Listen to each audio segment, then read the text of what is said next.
Welcome to this voice and song session, Align Your Energy to Speak Up.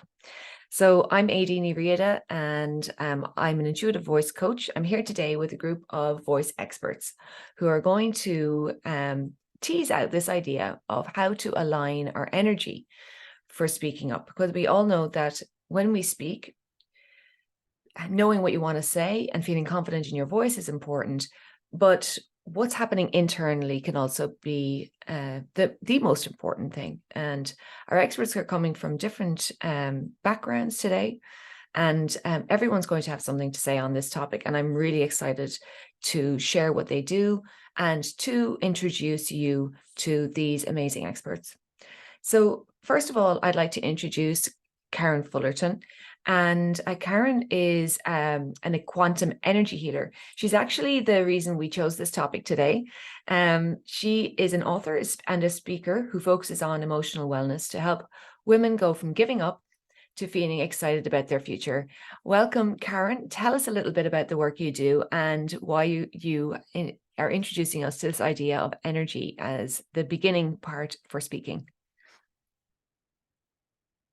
You're muted at the moment, so I'm just going to ask you to unmute. Thank you. Thanks. It's so great to be here. Yes. So my perspective on speaking up is that energy actually speaks louder than the words that you say. And we've all experienced that. I'm sure you've walked into a room and you've already felt the tension or the happiness, or you've known when you met up with a friend at a coffee shop that they're not projecting the real them or the real feelings that they're having. And so my studies in energy work over 20 years, which started with Reiki, and then I got into more of the quantum physics and the biology and how it worked with the body, finally integrated our physical, our mind about speaking up, as well as the energy in our body, because we have chakra centers. You don't have to know what they are, but they're energy centers that hold all of our experiences, those that we know about and those that we don't. And so when we focus on our emotions really hold the key to integrating our most mindfulness practices, our spiritual practices, our body work, our self-care, so that they flow. I'm sure, or maybe you've spoken up in a room and somebody it was crickets or it didn't resonate. It doesn't matter what you say sometimes. Some of those defense mechanisms, I know I had them as, get more education so I can speak more confidently. And even though I'm in these boardrooms, because I used to be a corporate executive before doing full-time what I am now, it didn't work. And so when things aren't working for you and you're speaking up and you're still not feeling like you're being heard, or you can't get rid of that fear behind it, it's time to look at your emotional wellness and the energy of how that speaks for you. I can't hear you. No, I'm doing it. Yeah. So yeah, it is about kind of aligning that to get your whole self feeling confident. So on the emotional side of things, do you use any particular strategies to help people to, like, let's say somebody is wanting to speak up more at work. Is there something they should be doing, at home that would help them to align with something that they need to be doing at work? Like, how do you prepare for something like that? Sure. At a broad level, right? At a very broad level, I say there are three things: awareness, and then reflection, and then transformation. And so often we say, oh, we're really good at one or the other, like awareness. I know I'm feeling this way. Or people reflect when something comes back around. I always end up with this kind of boss, or I always have this kind of person. But what you want to lean into is a deepening of those things. So like I have this emotion wheel just to kind of remind me all the different layers, because you might be angry, but when you start to really lean into what else do I feel and spend some time with that when you're not in a reactive mode, then you start to understand what the real energy is saying to you. So you might have heard so often anger is felt before sadness. A lot of the times it's a mask for really being sad or disappointed. And so you just need to learn the awareness, because each emotion has a different frequency, like sound waves have frequency. And this is important because when you're looking to change them or move through them, now you're dealing on a frequency and a physics level. So you need an equal or opposite force. And the more you can match that frequency or have a polarity to it, it's like throwing a dart at a dartboard and you want to hit that bullseye. Things change in your life faster. The energy, you don't even have to think about it as much. The energy shifts. So awareness, reflection helps you. I call them the 5 Ws, and I can share this with you. It's an exercise. It just summarizes it, that it helps you to go deeper into the past to use it as a tool. Oh, I always get this way. I always get flustered, or I start to cough when I'm around men, or I'm in a work situation, or my mother's present, or just little things like that help you to understand more about the trigger. And the most important part is the transformation, because people don't understand that that energy will stay in motion until met by an equal or opposite force, Newton's law. And so you need to shift that energy in the moment of when you're feeling it. Music is great if you're just getting started. I say, dance to the emotion that you're feeling to help it transform through your body. And the Well, reason you're this is preaching to the choir Mhm. here because, of course, most of my voice experts come from some background with voice and music or performance. I'd love to invite a couple of our speakers to join us. So just put your hand Yeah. up if you want to say anything. It's sooner, guys, because we would love to hear from you. In particular, I know Mark will probably have a lot to say because he works a lot with people on that emotional energy body and feeling it in your physical body to help transform it. So sorry for interrupting. Go ahead, Karen. No, those are the basic things to get started, and it's a practice. And what I do in my coursework and in my one-on-ones, I use my tools to help you go there. So I have 14 different tools, Eastern and Western medicine, from chakra systems, total body management, all these different things, and an intuitive. I must say, I've developed quite an intuition about where to go with you, and kinesiology, which is the muscle testing to help me to guide you when you're really, hot and cold kind of a thing, to help you learn how to feel for yourself in your body. It's like riding a bike. You're gonna try it and you might not balance, you might not get it. And the more you work with it, it just becomes second nature. Yeah. Well, I'm fascinated by that emotional wheel because I was like, there is a lot on that wheel. Yeah, and it's I need one of those amazing. things.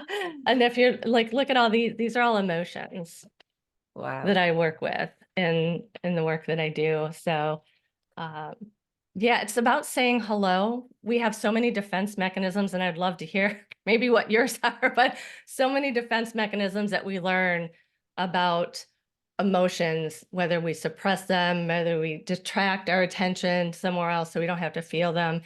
And the statement, you need to feel it to heal it, has definite truth behind it. But if you're feeling it more than you're transforming, that's where those other reflection and transformation come into play. Yeah. Yeah, I'm working with the singer at the moment, and she said she had three, she was working in a worship situation, and she had three services. And she said the one she felt the most nervous was her family. I was like, what? She said, I don't mind if there's loads of people there who don't know me, but as soon as my family are there, and we had to tease that out a little bit just to understand it a little, because if she doesn't understand it a little, then where do we go from there? There's the possibility for real deep understanding when you are willing to talk about it. I guess talking is part of the healing too. Can I Yeah. invite you, Mark, to speak to this? Sure, I can jump in. I love the feeling chart, the feeling wheel. I use that as well. Actually, behind me here, there's I have a carpet It's like really big. So I've used it at events and things and allowed people, just invited people up that are not familiar with really sharing their feelings sometimes. Sometimes that can be difficult, especially in a group scenario. But I find it an interesting practice. I give them little pieces of paper to write their names on and come and stick their name on the emotion that best reflects where they're at today. And it's always fascinating to see what emotions people are most willing to share, because oftentimes we can draw a line, and I call them comfortable emotions versus uncomfortable emotions. Some people will say good or bad, but in my opinion, all emotions are good because we need all of them. So there's these comfortable emotions that people are like, oh yeah, I'm excited and I'm happy and I'm thrilled and I'm, joyful. And then there's the uncomfortable emotions. And it's always really encouraging to me when someone says, I'm actually angry, right? Or I'm really exhausted, and when I see someone being that honest, especially in a group setting like that, that's encouraging, because I mean, that piece of awareness, Karen, that you were talking about, right? And having that awareness to even be able to do that, but then also having, shall I say, even just the guts to admit it both to themselves and to the people that they're with right there, that's really significant. In my coaching work that I do, I say that I help people find free and share their voice, right? And so if you're willing to really take those aspects that someone might criticize you for or think less of you for, right? That's really crucial. I find that really, really impressive. And I find that that's a really important piece to overcoming, whatever it is that is causing that anger or that anxiety or that distress. But I love the feeling wheel. It's a great, great tool. The conversations that it can begin is absolutely fantastic. It can be used in so many different ways.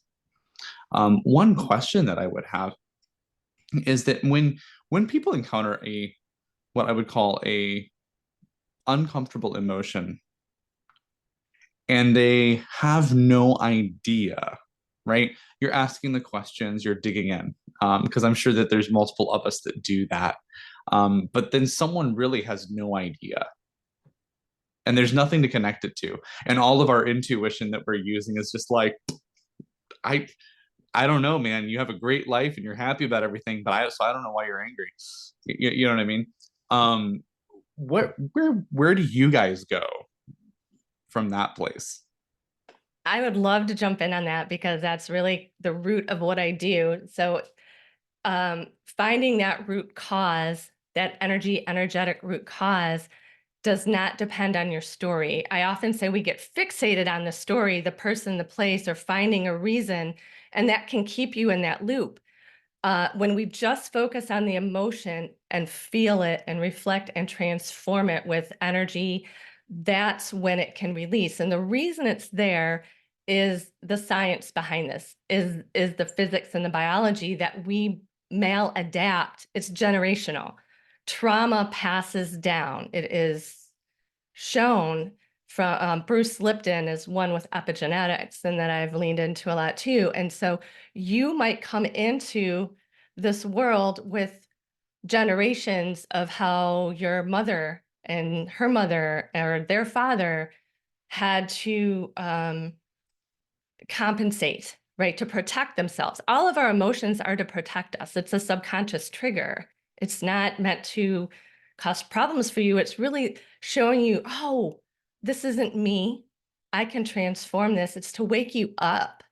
And so I love it with that question when people, because I find that too, and it releases this self-blame. Like, what did I do to feel this way? No, you can just release that judgment right now and just go into the discernment of, hey, this moment, we're just going to process this emotion. It is not you.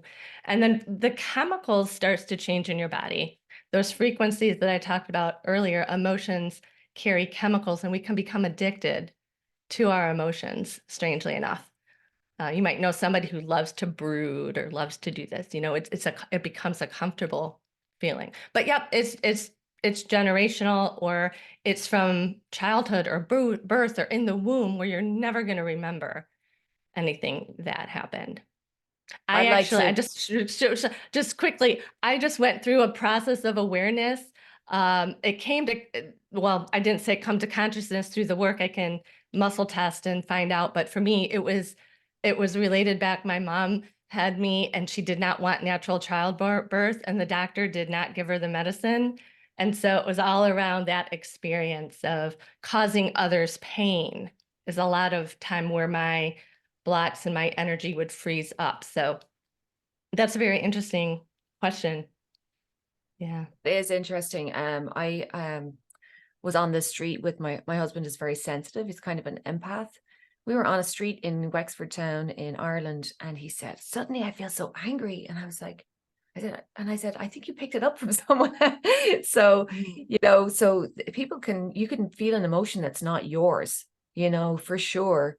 It's not directly related to your own experience. And I loved how you said, don't blame yourself for your emotions. Don't be like trying to, look for the reasons and think that you've created that. I'd love to invite Gary to speak as well on this. Gary, are you feeling, you have anything to say? I have a lot to say. Thought so. I've been holding my breath, holding my tongue, bated breath here. Yeah, hearing you, Mark, and hearing you, Karen, speak, feeling and experiencing what you've both shared from your wisdom and expertise. Two separate examples, live examples, come to mind that I'm going to speak on. And the first one, following up what you were talking about a bit, Karen, about multi-generational, I call it wounding or multi-generational trauma.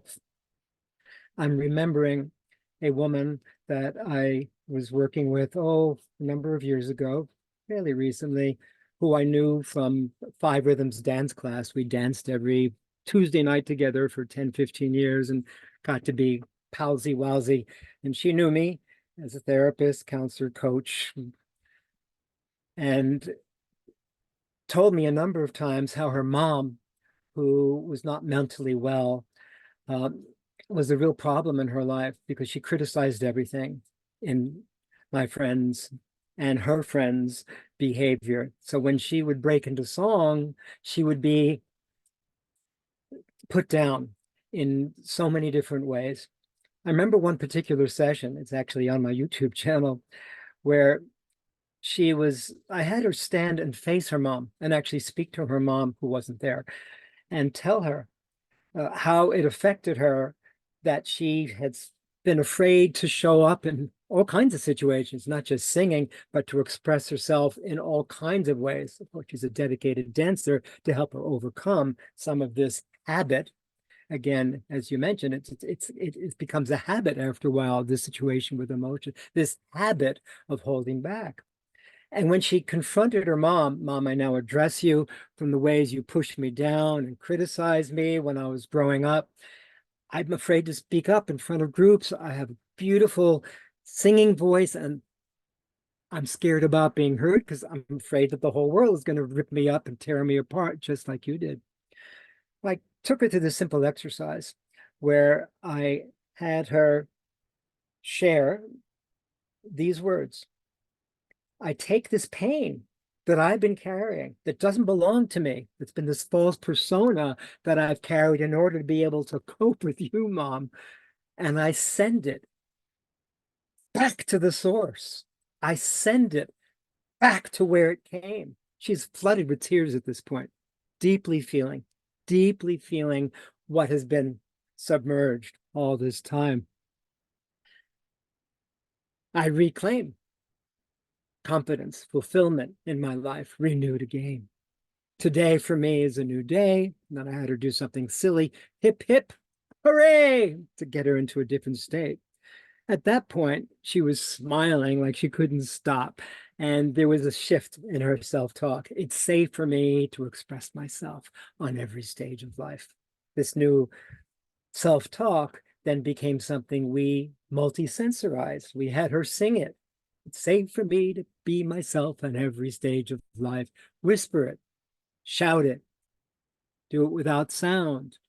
write it down in different ways. I, you, she, we. And by that point, it began to become part of her new default program that she returned to over and over and over again. So this became the new habit. And that's a good example. I was going to share two, but I feel like I'm taking too much time. I will share another one at another stage, that someone I worked with today that was similar and different. But I feel that one powerful piece deserves to be added to the mix in all of our sharing here. Yeah, absolutely, Gary. And, you know, Gary, from your background, working as a clown and working with actors and everything, you can see how that's informed the work you're doing. And it's completely putting that person into a physical, you know, using even arm movements, using their voice at different levels. I think that's absolutely genius. For those of you who don't know Gary, he calls himself an archaeologist of the soul. He integrates presentation coaching and transformational body therapy to awaken creativity and liberate stored physical, emotional, and creative energy in our bodies, our chief instrument of communication. And you can see from that example just how he does it. So it's absolutely fascinating. I will be putting contact details for all of our experts today in the show notes. So I would love if our listeners took that opportunity to find out more about you, Gary, later. So I'm going to invite our participants to go into breakout rooms now with our speakers. So we're going to do a 10-minute breakout room. And when we come back, the floor is open for questions and answers and a broader conversation about this. So I'm going to pause our recording.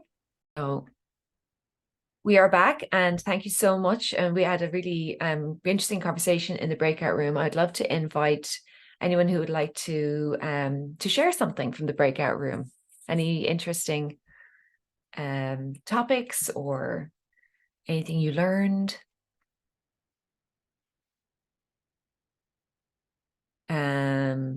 Gary? Sure. Robin and I, and correct me, Robin, in case I leave anything out or say anything that's off, we're talking about the interest in some of the ways that a program or a new self-talk can be, through the multi-sensorizing and connecting with as many of the senses as possible, a way to anchor, reinforce, and embed a new way of thinking, speaking, singing, expressing in the cellular memory. And we're sharing on those levels. Robin, how can you add to that? Yes, I told Gary I'm a part-time science geek. I'm a spiritual life coach, but I'm a part-time science geek. And as he was speaking in his presentation and some of the others, the word that keeps coming to me is neuroplasticity, the ability of the brain to keep shifting and changing. And when Gary talked about the use of multisensory ways of anchoring this, that is why the change or the transformation is more permanent, because it's changing the pathways in the brain. So that's kind of what we were talking about. And I also mentioned that part of what's happening with many of us is that we just have emotion that is stuck.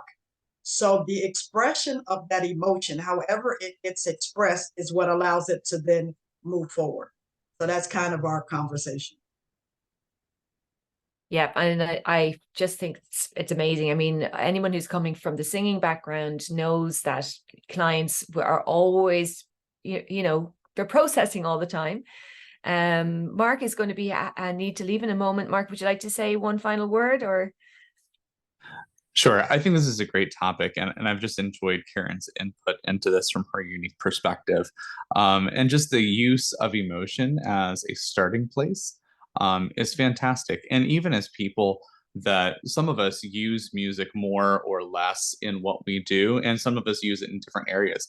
And it's really interesting because emotion is a great starting place, but it's also almost a finishing place if you're a musician, because you're looking to speak to people's emotions. So it's like from heart to heart is really where music is meant to go.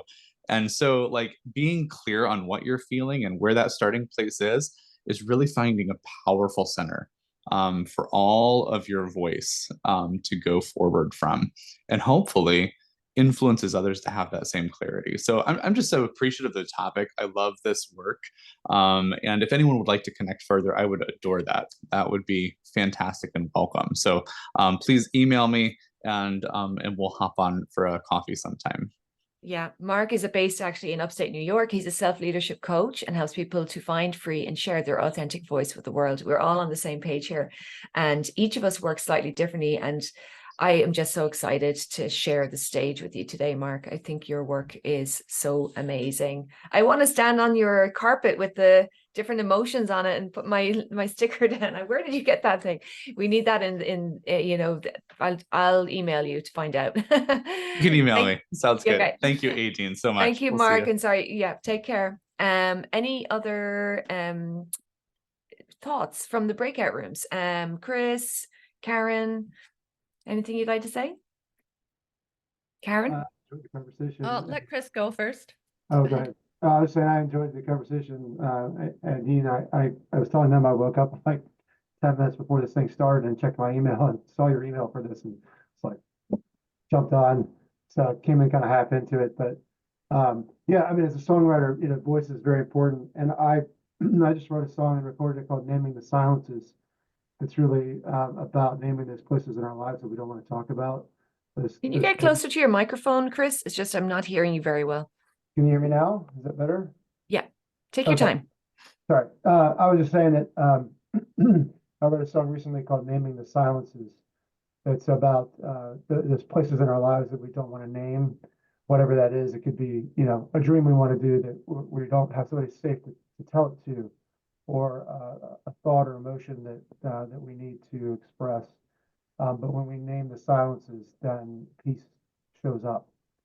And so I was really, you know, what was being shared was really resonating with that idea. You know, that you know, Gary's talking about the client that he worked with, who talking to her parent about that pain that you had thrown my way that is not mine. You know, I really resonate with that because I think we carry stuff that I'm an empath for sure, and I pick stuff up from people. And so as an artist, I try to connect to that place where with listeners that help free them, you know, in lyrics or in a melody or whatever. From all the songs that have done that for me, you know, and I too am a feelings wheel aficionado as a coach. I love the feelings wheel.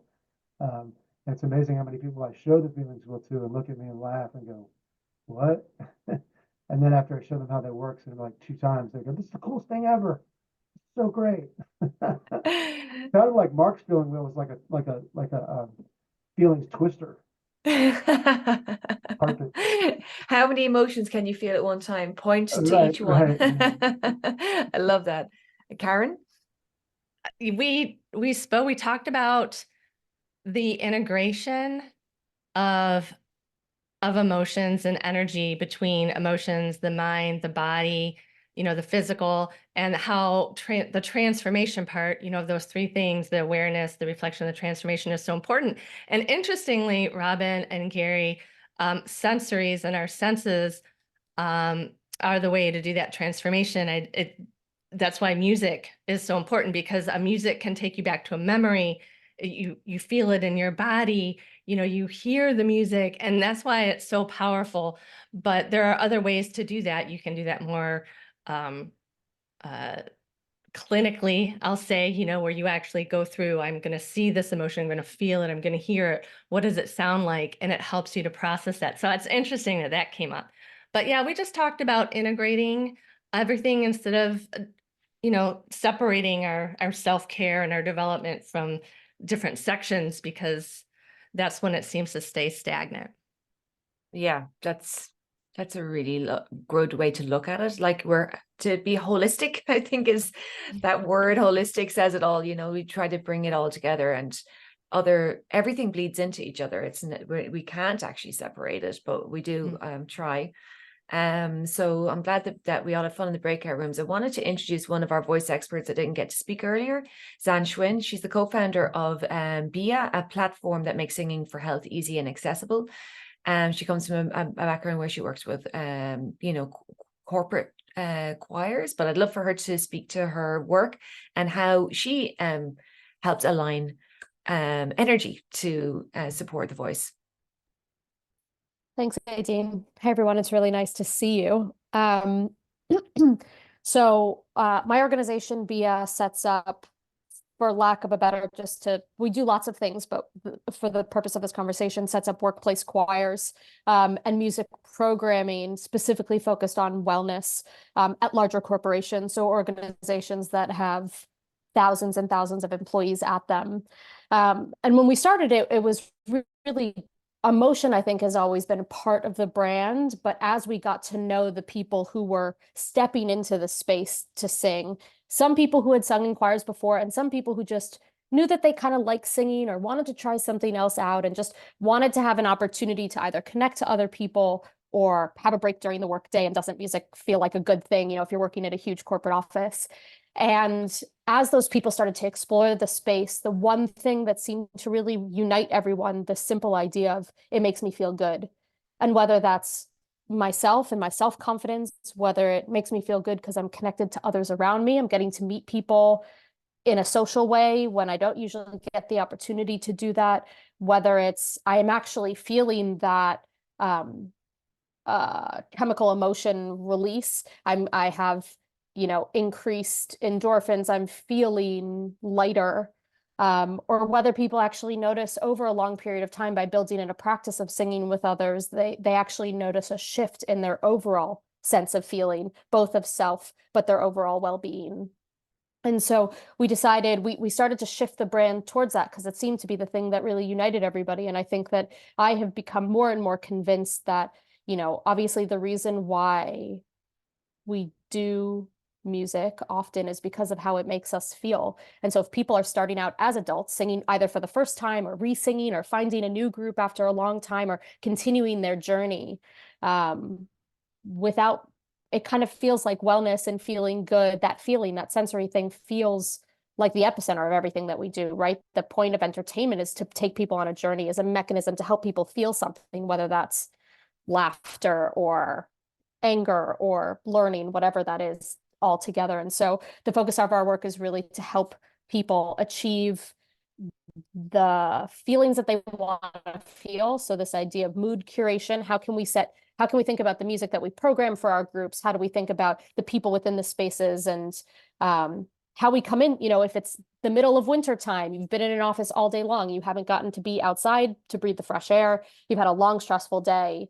How do you set the space? How do you create a space where 20, 25, 30 people who might not know each other very well can come to a space, feel good, feel centered, and then be moved by the activity? And so I would say that mood curation has become really an epicenter of the work that we do and how we try to create the most amount of impact that we can within the members of our community.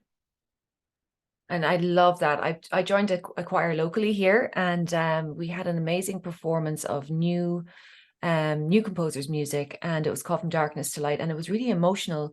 But the conductor, she introduced it as, we're all seeing so much happening around the world, and we're all feeling this emotion of sadness.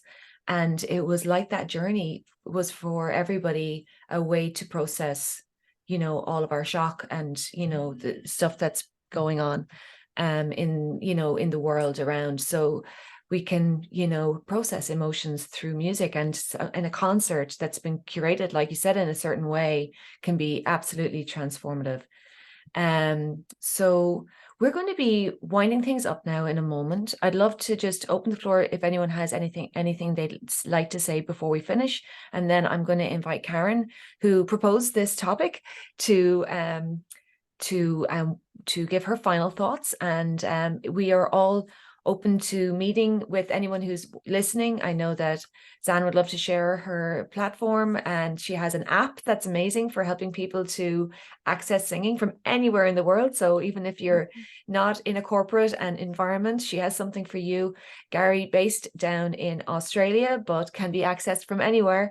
And it's there are people everywhere that want to be of service, and sometimes the hardest step is is asking for someone to look at something with you. You know, we can do a lot on our own, but actually a lot of those deeper emotions, they don't really get dislodged until you have a safe space and someone to help you process it. So that's why we do the work we do. So we look forward to hearing from some of you who are watching today. Anybody have anything to say before we move on to Karen? Great. So Karen. I really appreciate you, Aideen, bringing up this topic. You know, it's a passion of mine. And my final thoughts on the matter is just that I'm so happy and amazed that everybody here today has had experience and understand the power of emotion. I feel like we just get stuck with it and then we don't know what to do with it. And of course, that's where I come in to help, as well as some of the other practitioners here. And just the biggest thing I want to say, and I believe it was Mark who said this, is there are no bad emotions. We've been conditioned to feel like they're bad. So the more that you can do to just say, "Ooh, I'm just here to experience this and be an observer instead of getting pulled into it," is wonderful.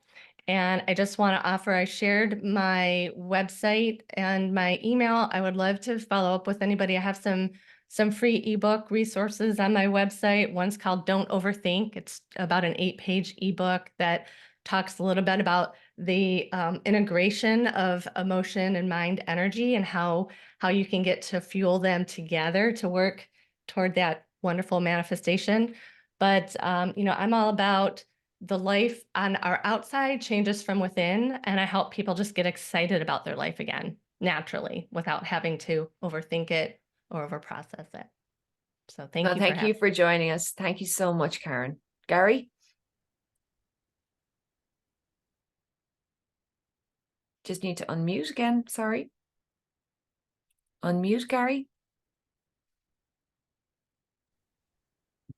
I have a simple exercise that when I first saw the title, Karen, whoever came up with it, I love the idea and the concept and the embodiment around alignment. So I wanted to share, and I don't know if we have enough time. It's the simple exercise that I practice every day in the waterfall here on our property in this national park where I live, and it aligns me. I do it. It's my favorite thing to do, and it's the simplest exercise. And I might leave with just leaving you with these 5 vowels for connecting and opening these different centers. I'd ask you to do it with me. Can we do this for a minute? It'll just take me a moment to do. I do this every day, all the time, and it's my favorite thing to do with my body in the universe these days. It's like this. The sound I'm going to make is going to be at first the sound that is going to be for the opening of the heart chakra, that feeling of receptivity. And it's the sound, we can do it together, of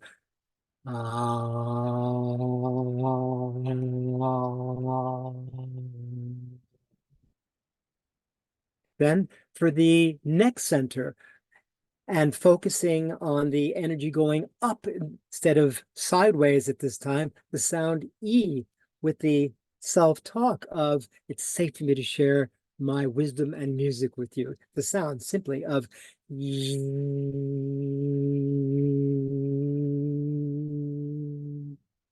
the third sound is the I am presence that goes up and down through the spinal cord at the same time. That feeling of all that you aspire to, all that you stand upon, I am that I am. And it's simply the sound I. Let's do it.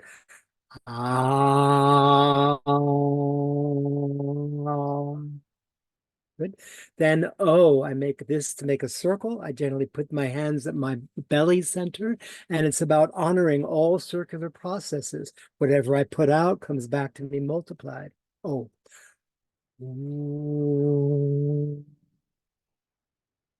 And finally, down to the base of the spine, towards the center of the molten earth. All that I stand on supports me. I trust my foundation, like a didgeridoo. Simply A, E, I, O, U. And I'll leave you with that. That is absolutely wonderful. It's so great to take away something practical from today's session. And I've written down my vowels, so I need to just write down now which direction they all go in. And of course, Gary does love to meet people. And if you'd like to book a call with him, I'll be putting everybody's contact details in the show notes for today. Thank you for joining today's voice and song session. Align your energy to speak up. And we hope that you can join us again sometime soon. Take care. I'm Aideen Ni Riada. Take care. Bye-bye.